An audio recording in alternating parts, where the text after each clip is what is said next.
These digital models of my work were made by Fabiano Schwalb, a Brazilian architect I have worked with for many years. The brilliance of his technique speaks for itself. This video is the simplest expression of the complexity of the synergetic connections between the sphere and bubble family.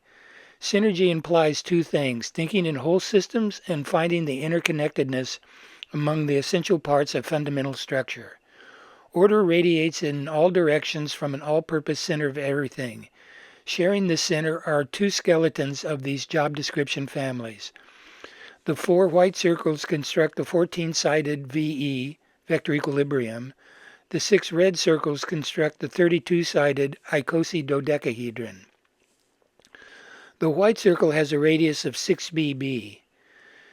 There are 2 sizes of the red circles. The smaller one constructs an icosahedron that fits inside this 6 bb VE with a radius of square root of 2, 3 bb. At this size, all the systems of the bubble family will be tangent to the square face of the VE. There is a numerical constant between these two sizes. If you know the smaller size, multiply times 2 times the golden ratio, and you will have the bigger radius. Here the radius is the square root of 2 gr 6 bb. This icosahedron penetrates the outside of the square face and is tangent with the triangular faces of the VE. There are 98 directions radiating out from the same shared center. There are 14 directions in common that both families share. There are 50 in the sphere family and 62 in the bubble family. 50 plus 62 minus 14 equals 98 directions. This is a fundamental communication network that connects the center to the 3 primordial at the beginning locations in common on the outside of any structure. Outside corners and the lines of communication between them, the edges, symmetric division of the edge, and the center of the outside shapes, face. Finally, we have the 3 landmarks that align size and position of any fundamental structure with all that came before. The equator and the axis of spin at 90 degrees to the equator are the first 2. The other is the relative size field that I call the level playing field. This was defined by the equator of the 3 layers of the closest packed spheres that I chose as the first limit to initial growth. Let's examine the interconnectedness, the synergy of the bubble family. There are 4 layers with the 32-sided icosahedron as the innermost layer and the 30-sided triacontahedron as the outermost layer.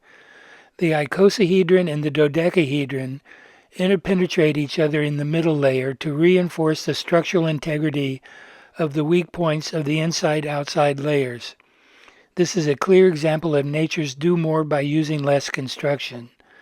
Starting with the icosahedron as our base, there are 12 icosacaps that can be placed on the pentagons that turn it into a 20-sided icosa.